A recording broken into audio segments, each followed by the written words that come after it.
Assalamualaikum warahmatullahi wabarakatuh. Kami dari kelompok 5 akan mempresentasikan hasil kerja kami mengenai penyebab penyakit pada tanaman oleh virus dan nematoda. Pertama-tama, kami ingin memperkenalkan diri. Yang pertama ada saya sendiri, Ayu Setiagraha dengan NIM 124. Kedua ada Radifa Humaida dengan NIM 126. Yang ketiga ada Rizkia Huba dengan NIM 136. Yang keempat ada Devianti Koirunisa dengan NIM 156. Yang kelima ada Safa Arci Gusti Tania dengan NIM 165. Yang keenam ada Selma Hayuandira dengan NIM 166. Yang ketujuh ada Nadia Fauziah dengan NIM 171. Dan yang terakhir Luki Sanjaya dengan NIM 190. Yang pertama, pendahuluan. Faktor-faktor penyebab penyakit dapat meliputi faktor biotik dan faktor abiotik. Faktor biotik meliputi fungi, bakteri, virus, mikoplasma, nematoda, dan tumbuhan tingkat tinggi. Sedangkan faktor abiotik meliputi cuaca, suhu, mineral, dan senyawa toksik. Penyebab penyakit biotik menimbulkan penyakit infeksius atau dikenal dengan sebutan penyakit fisiologis. Oleh sebagian pakar, nematoda juga dianggap sebagai patogen penyebab penyakit tanaman. Sebagian pakar masukkan nematoda sebagai patogen penyebab penyakit berdasarkan gejala yang ditimbulkannya. Namun, organisme atau tanda serangnya sendiri tidak tampak atau mikroskopis. Yang pertama, kita membahas tentang virus. Menurut Dwi Saputro 1944, bentuk virus seperti bentuk habur, ada yang seperti kotak berbidang banyak atau polihedral, ada yang seperti bola, dan ada pula yang seperti batang jarum. Virus helix berbentuk seperti batang yang panjang, agak kaku, dan lentur atau fleksibel. Kapsidnya sebagai tabung silinder yang pendek berbentuk seperti helix yang mengelilingi asam nukleat virus. Contohnya yaitu virus penyebab penyakit mozaik atau TMP. Virus kompleks memiliki bentuk struktur yang tidak jelas, bagian kepalanya mengandung asam nukleat. Contohnya yaitu bakteriophag, yang bagian kepala kapsid berbentuk polihedral, sedang bagian ekor berbentuk helikal. Selanjutnya akan membahas tentang perkembangbiakan virus. Virus dapat berkembang biak dengan dua cara, yaitu siklus litik dan siklus lisogenik. Pada siklus litik, virus bereplikasi di dalam sel targetnya dan kemudian memecahkan sel tersebut atau lisis. Adapun siklus lisogenik, virus menyatukan materi genetiknya dengan materi genetik target, sehingga materi genetik virus akan ikut membelah diri ketika sel target membelah diri. Untuk siklus litik, tahapannya antara lain, yang pertama, pada fase absorpsi, virus akan menempel dengan sel targetnya dengan menggunakan ekor. Kemudian virus mengeluarkan enzim untuk melubangi dinding sel target pada bakteri. Selanjutnya, setelah dinding sel target berlubang, materi genetik virus akan melakukan penetrasi atau memasuki sel target pada bakteri. Kemudian materi genetik virus yang sudah masuk ke dalam sel target akan mengendalikan proses metabolisme pada bakteri yang nantinya menghasilkan tubuh baru atau disebut dengan tahap sintesis. Pada tahap ini, akan ada perakitan yang membentuk individu baru dalam jumlah yang banyak. Dan yang terakhir, virus akan memanfaatkan enzimnya untuk memecah atau lisis sel bakteri untuk kemudian keluar dari sel target tersebut.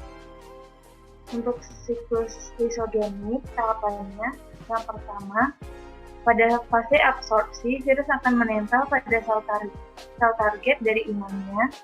Dalam hal ini, misalnya bakteri, kemudian dilanjutkan dengan memasukkan materi genetik ke dalam sel target tersebut atau penetrasi. Berikutnya, virus akan memutuskan rantai DNA dari sel targetnya dan kemudian menyisipkan materi genetiknya di antara rantai DNA bakteri yang sudah diputus tadi, sehingga DNA bakteri mempunyai materi genetik virus. Setelah virus menyisipkan materi genetiknya pada rantai DNA bakteri, pada tahap tersebut virus tidak akan aktif atau berada pada masa profag. Sementara itu, DNA bakteri tetap bekerja dan melakukan pembelahan dengan mereplikasi dirinya. Kemudian materi genetik virus yang ada di dalam DNA bakteri akan melakukan pembentukan bagian baru atau disebut dengan proses sintesis. Kemudian materi genetik virus akan masuk ke dalam bagian baru tersebut untuk menghasilkan virus yang baru. Nah, apabila proses pembuatan virus baru tersebut telah selesai, maka berikutnya virus-virus akan dilepaskan dari sel target bakteri tadi. Selanjutnya, virus-virus akan mencari inang baru untuk diinfeksi kembali. Kemudian, cara virus menyerang tanaman. Virus tumbuhan dalam beberapa hal berbeda dengan virus yang menyerang hewan atau bakteri. Salah satu perbedaan tersebut adalah mekanisme penetrasi virus ke dalam sel inang. Tumbuhan hanya dapat melakukan penetrasi pada tumbuhan dengan melalui luka atau dimasukkan oleh perantara atau vektor seperti jamur atau serangga dan ditempatkan langsung ke dalam sel tanaman. Virus tidak pernah melakukan penetrasi secara langsung. Hal ini disebabkan karena virus tumbuhan tidak mempunyai alat penetrasi untuk menembus dinding sel tumbuhan. Virus melakukan penyerangan secara intraseluler atau masing-masing melakukan pertumbuhan di dalam sel. Virus melakukan invasi dan menginfeksi jaringan baru di dalam tubuh tumbuhan dengan jalan menghasilkan keturunan atau individu-individu patogen dalam jaringan yang terinfeksi. Keturunan patogen ini kemudian akan berpindah secara pasif ke dalam sel-sel jaringan lain melalui plasmodesmata dan flow. Virus melakukan perkembangbiakan dengan cara melakukan replikasi pada sel-sel tanaman ini. Selanjutnya adalah gejala serangan virus. Gejala penyakit tanaman yang disebabkan oleh virus itu biasanya sukar diketahui. Tumbuhan terinfeksi virus dapat menimbulkan berbagai macam gejala, baik pada sebagian maupun seluruh bagian dari tumbuhan. Nah, gejala yang paling umum dari virus ini itu adanya penurunan laju pertumbuhan tanaman dan menyebabkan pengkerdilan atau stunting. Hampir dari semua penyakit virus dapat menyebabkan penurunan hasil atau memperpendek umur tanaman. Gejala yang paling jelas dari tanaman yang terinfeksi virus itu biasanya terdapat pada daun, meskipun beberapa juga ada pada batang, buah, akar, dan sebagainya. Virus tanaman tidak mempunyai enzim, toksin, atau senyawa lain seperti pada patogen lain, tetapi virus dapat menyebabkan kerusakan pada tanaman. RNA viruslah yang menyebabkan terjadinya penyakit, tetapi jumlah RNA dalam jumlah besar itu belum tentu menyebabkan timbulnya gejala penyakit. Gejala yang paling sering terjadi seperti perubahan warna daun, tanaman kerdil, dan daun mengeriput atau keriting. Contoh virus penyebab penyakit pada tanaman. Yang pertama, ada virus penyebab penyakit mosaik. Penyakit mosaik sendiri disebabkan oleh tobacco mosaic virus atau virus TMV. Virus tersebut termasuk dalam famili Virgaviridae dan genus Tobamovirus. Partikel TMV berbentuk batang, memiliki panjang 300 nanometer dan berdiameter 15 nanometer. TMV mempunyai beberapa strain dan dapat menularkan penyakit secara mekanis. Virus mosaik ini mempunyai host species atau inang utama yaitu tanaman tembakau. Akan tetapi, karena virus TMV mampu bermutasi, ia juga dapat menginfeksi tumbuhan lainnya seperti labu, buncis, tebu, mentimun, gandum, kentang, tomat, kacang kedelai, dan sebagainya. Virus mosaik tembakau dapat bertahan selama bertahun-tahun di jaringan tembakau kering, di tangkai, dan jaringan akar tanaman yang terserang mosaik sebelumnya. Gejala yang timbul jika tumbuhan terinfeksi virus TMV adalah warna daun yang menjadi belang kuning hijau, timbul bintik-bintik atau bercak-bercak pada daun, nekrosis atau kematian sel jaringan pada lokasi-lokasi tertentu, serta ukuran daun menjadi lebih kecil dan tubuh kerdil karena pertumbuhan terhambat. Virus mosaik dapat menular melalui benih ataupun secara mekanis melalui vektor serangga penular atau tangan manusia, terutama tangan para pekerja di kebun tembakau yang telah terkontaminasi oleh cairan tembakau yang terinfeksi penyakit mosaik tersebut. Cara pencegahan penyakit mosaik dapat dilakukan dengan melakukan sanitasi, memotong bagian tanaman yang terinfeksi agar virus tidak menyebar, mensterilkan alat dan bahan yang digunakan untuk memotong serta tidak merokok sambil menangani tanaman karena cerutu, rokok, dan pipa tembakau dapat terinfeksi virus mozaik. Yang kedua, ada virus penyebab penyakit tungro. Penyakit tungro adalah sejenis penyakit kerdil pada tanaman padi. Penyakit tungro disebabkan oleh dua jenis virus yang berbeda, yaitu virus tungro batang atau Rhizostungro tungro bacilliform virus dan virus tungro bulat atau Rhizostungro spherical virus. RTBV tersebut termasuk dalam famili Caulimoviridae dan genus Tungrovirus. Kedua jenis virus ini tidak memiliki hubungan kekerabatan secara serologi dan dapat menginfeksi tanaman padi secara bersamaan.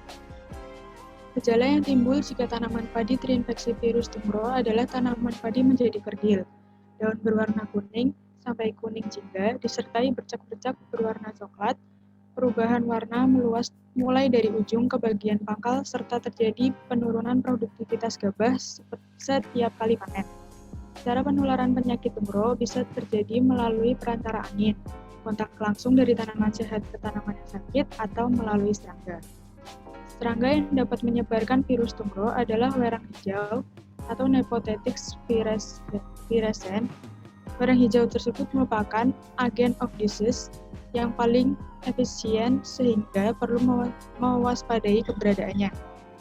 Cara pencegahan terhadap penyakit tungro dapat dilakukan dengan cara menanam padi varietas tahan atau unggul yang mampu mempertahankan diri dari infeksi virus, memusnahkan tanaman yang telah terinfeksi agar tidak menyebar luas, menggunakan insektisida sistemik butiran, serta tidak membuat persemaian di sekitar lampu untuk menghindari kumpulnya wareng di persemaian. Yang ketiga, virus penyebab penyakit yellow. Penyakit yellow disebabkan oleh tomato yellow leaf curl virus yang menyebabkan daun mengalami klorosis atau yellowing dan mengerut atau keriting atau curly pada tumbuhan tomat. Virus tersebut termasuk ke dalam famili Geminiviridae dan genus Beglumovirus. Penyakit yellow atau virus kuning ini sering disebut dengan penyakit keriting bule. Selain menyebabkan daun menjadi kuning dan keriting, gejala lain yang ditimbulkan akibat serangan virus ini adalah daun tanaman tomat menggulung, mengeras, bertekstur keras, dan lebih tebal dibanding tanaman normal, serta mengalami penyusutan. Gejala-gejala tersebut hanya terjadi pada daun muda, sedangkan pada daun tua tidak akan mengalami gejala penyusutan. Penularan virus kuning terjadi melalui bantuan kutu kebul. Kutu kebul merupakan faktor utama penyebaran virus TYLCP. Kutu kebul mendapatkan virus saat serangga tersebut menghisap cairan dari tanaman sakit, kemudian menular apabila kutu kebul menghisap cairan dari tanaman yang sehat. Cara pencegahan terhadap serangan virus kuning ini adalah dengan memusnahkan tanaman yang terinfeksi dan membasmi hama kutu kebul sebagai vektornya. Sementara itu, menanam bibit dengan varietas unggul yang agak tahan terhadap serangan virus ini juga mampu mencegah infeksi virus tersebut. Yang selanjutnya nematoda. Nematoda berbentuk seperti cacing kecil, panjangnya sekitar 200 sampai 1000 mikron. Namun ada beberapa yang panjangnya sekitar 1 cm. Nematoda biasa hidup di dalam atau di atas tanah. Umumnya yang hidup di atas tanah sering terdapat di dalam tanah, di dalam jaringan tanaman atau antara daun-daun yang melipat, di tunas daun, di dalam buah, di batang atau di bagian tanaman lainnya. Nematoda dibagi menjadi 3 kelompok. Di antaranya, yang pertama, nematoda ekstoparasit. Tubuh imago tidak masuk sel akar pada waktu makan. Rambut atau ujung akarnya akan berhenti tumbuh dan terstimulasi untuk membentuk akar ratela. Contohnya, Longidorus atau nematoda jarum yang menyerang beberapa tanaman. Trichodurus penyebab akar menggembung pada tanaman sayuran. Yang kedua, nematoda endoparasit migratori. Nematoda yang berpindah tempat di dalam sel inang atau antara tanah dan inang. Contohnya, Apelencoides, nematoda yang menyerang daun, yang menyebabkan salah satu bentuk pada daun padi, kelapa, dan stroberi. Yang ketiga, nematoda endoparasit sedentari. Seluruh tubuh nematoda ini masuk ke dalam akar dan tinggal di dalam jaringan akar. Contohnya, Meloidogen, nematoda puru akar. Perkembangbiakan nematoda. Umumnya, perkembangan nematoda parasit tanaman terdiri dari 3 fase, yaitu telur, larva 1 sampai larva 4, hingga nematoda dewasa.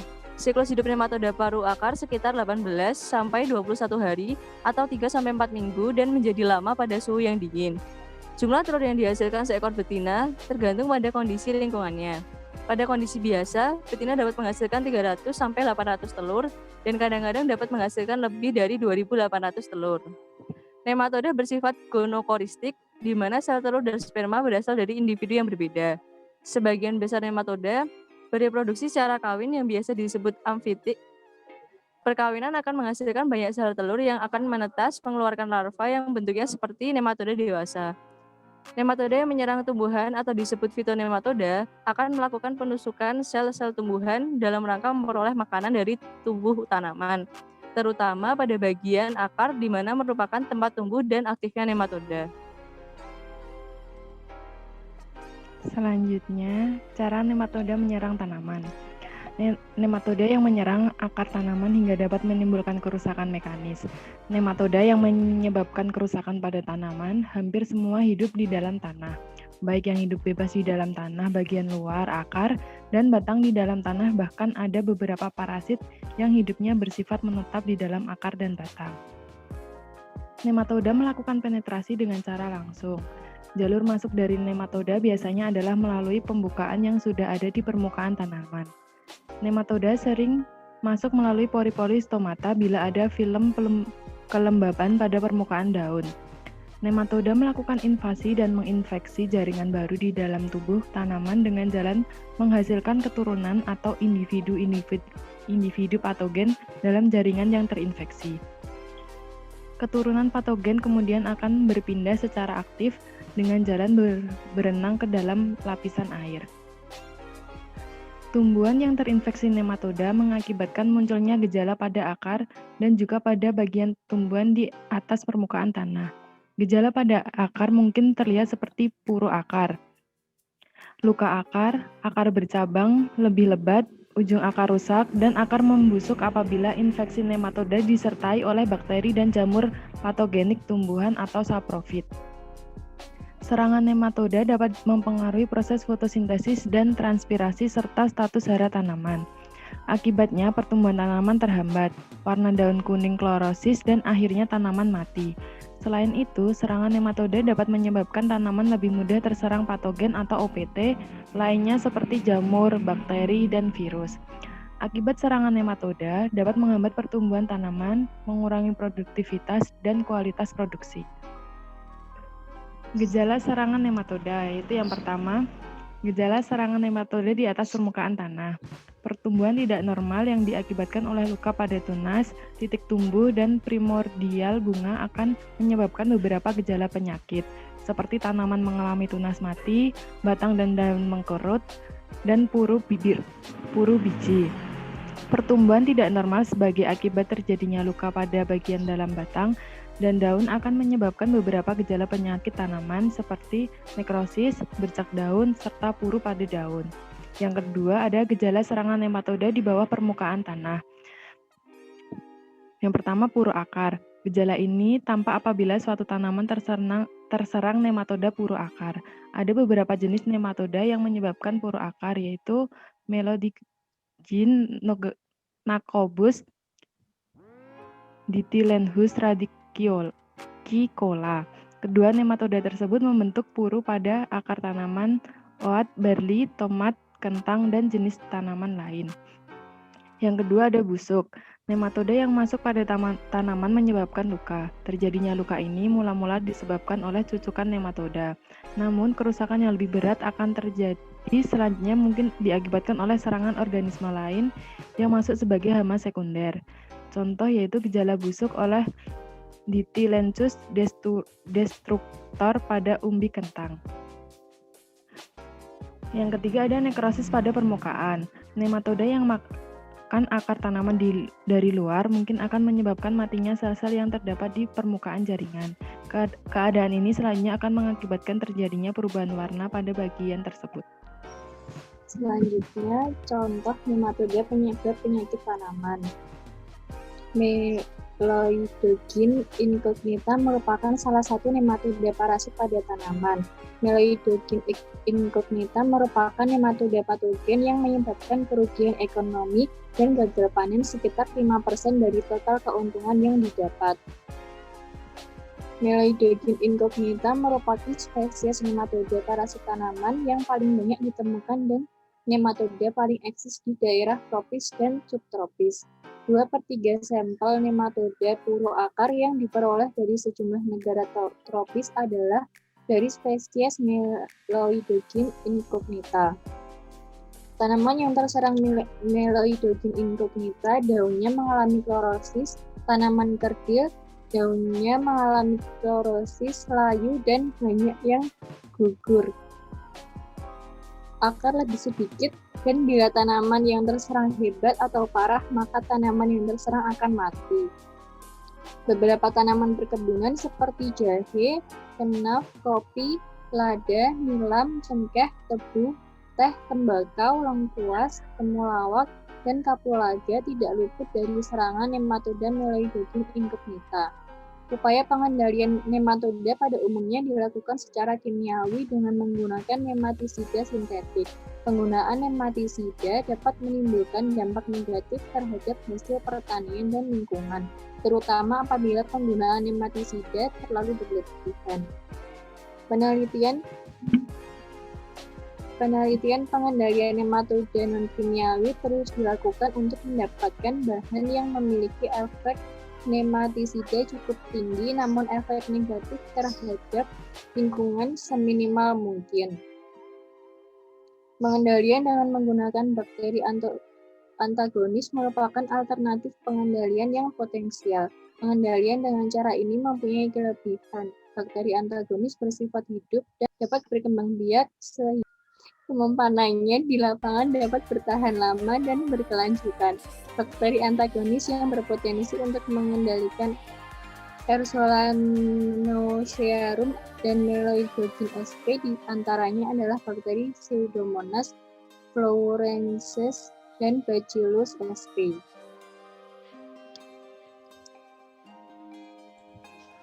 Terima kasih atas teman-teman yang telah menyaksikan. Bagi teman-teman yang ingin atau memiliki pertanyaan, silakan ditanyakan di kolom sepada. Kita diskusi bareng-bareng. Akhir kata, kelompok 5. Assalamualaikum warahmatullahi wabarakatuh.